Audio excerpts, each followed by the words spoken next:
Hello friends, welcome to my YouTube channel. ఈరోజు లంచ్లోకి నేను పుదీనా రైస్ చేసుకున్న.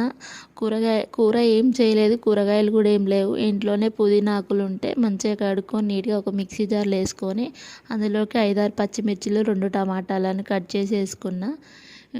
చూపిస్తున్నా కదండి ఇంగ్రీడియంట్స్. ఇవి సింపుల్గా ఈజీగా అయిపోతుంది. 5-6 పచ్చిమిరపకాయలు నేను బద్దలో కట్ చేసుకొని మిక్సీ జార్లో వేసుకోవాలి. అలానే 2 మీడియం సైజు టమాటాలను కూడా కట్ చేసుకొని అదే మిక్సీ జార్లో వేసుకోవాలి.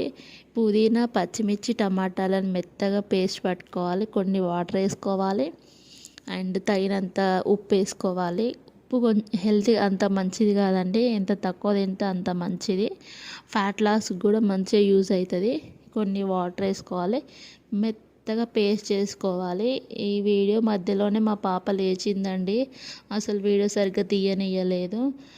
పాపను వాకర్లో కూర్చోబెట్టి ఈ పుదీనా రైస్ చేసుకున్న. చిన్నపిల్లలు ఉన్న దగ్గర చాలా కష్టం. ఒక స్పూన్ నెయ్యి, అలాగనే కొంచెం ఆయిల్ వేసుకొని బగారాకు, హోల్ బిర్యానీ మసాలా వేసుకోవాలండి. బగారాకు, చెక్క, లవంగం, సాజీరా, జీలకర్ర, తాలింపు గింజలు అన్నీ వేసుకొని బాగా ఫ్రై చేసుకోవాలి. మధ్యలో ఒక వీడియో తీయడమే లేదు, అసలు పాప ఏడ్చింది. పాపను వాకర్లో కూర్చోబెట్టి నేను వీడియో తీసుకున్నా. ఒక చేతోటి వీడియో, ఒక చేతోటి వంట చేసినన్ని వీడియో తీయడం చాలా కష్టం. ప్లీజ్ సబ్స్క్రైబ్ అండి, సపోర్ట్ చేయండి. ఈ తాలింపు గింజలు ఇవన్నీ ఫ్రై అయిన తర్వాత ఒక కరివేపాకు వేసుకోవాలి. కరివేపాకు రెమ్మలు వేసుకోవాలి. వేసుకున్న తర్వాత మనం ముందుగా కట్ చేసి పెట్టుకున్న ఆనియన్ స్లైసెస్ కూడా వేసుకొని, ఆనియన్స్ తొందరగా ఫ్రై అవ్వాలంటే కొంచెం సాల్ట్ వేసుకొని ఫ్రై అవ్వనివ్వాలి. ఆనియన్స్ ఫ్రై అయిన తర్వాత అల్లం వెల్లుల్లి పేస్ట్ వేసుకొని మంచిగా పచ్చివాసన లేకుండా ఫ్రై చేసుకోవాలి. ఎంత ఫ్రై చేసుకుంటే అంత టేస్టీగా వస్తుంది పుదీనా రైస్ అనేది.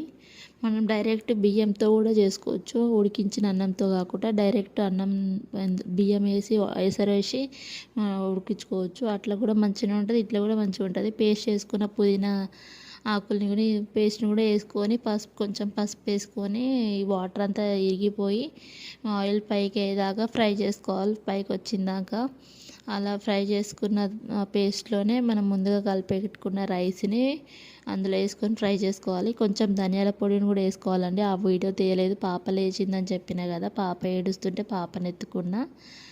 కొంచెం ధనియాల పొడి, అన్నం వేసిన తర్వాత ధనియాల పొడి కూడా వేసుకోండి.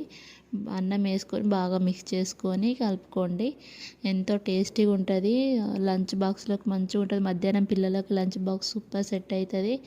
నిమ్మకాయ పిండుకొని తింటే సూపర్ ఉంది. Please subscribe.